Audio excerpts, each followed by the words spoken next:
Ինչու ենք որոշել մենք հատվածում խոսել բարեգործության, կորպորատիվ սոցիալական պատասխանատվության և հանրօգուտ ներդրումների մասին, որովհետև կարծում ենք, որ այս երեքը պետք է փոխհրացնել միմյանց և ոչ թե մրցակցեն լեգիտիմության համար։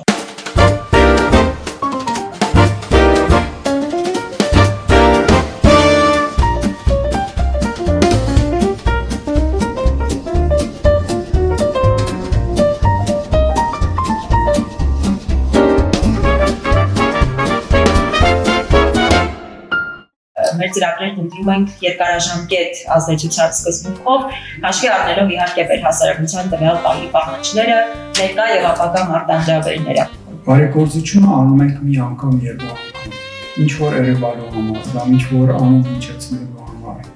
բայց սոցիալական ներդրումները, որ պետք է ունենա այդ հանրօգուտը կամ հանրային օգուտը կամ social impact-ը, ինքը երկարատև մտածելակերպի վրա հիմնված ռազմավարություն է։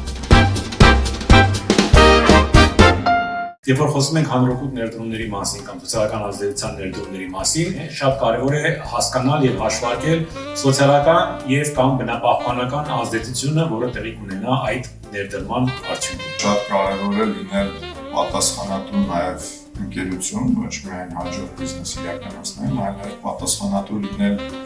այն միջավայրի, այն հասարակության նկատմամբ, որտեղ դու բիզնես ես իրականացնում։ Դու կազմակերպություն ես, որը չի ապրում պրոյեկտից պրոյեկտ կամ լրիվ փոխում է իր արարությունը ըստ գրանտի պահանջների, քեզ համար ամենը դժվար է։ Բիզնեսը պետք է անկալի, որ իսկապես այդ հիմնադրամի հետ համագործակցության արդյունքում տեսանելի կլինի համագործակցությունը։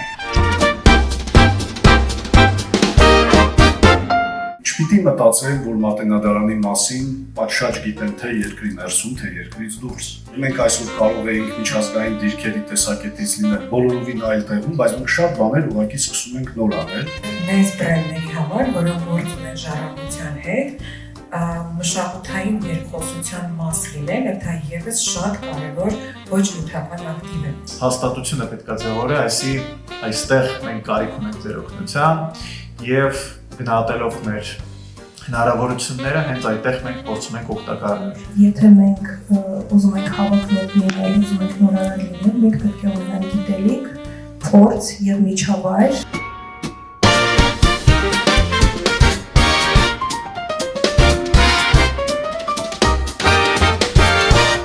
Կարծում եմ մեծ է հավանականությունը, որ հաջորդ տարի ևս այս ձևաչափում կհանդիպենք։ Շատ շնորհակալություն։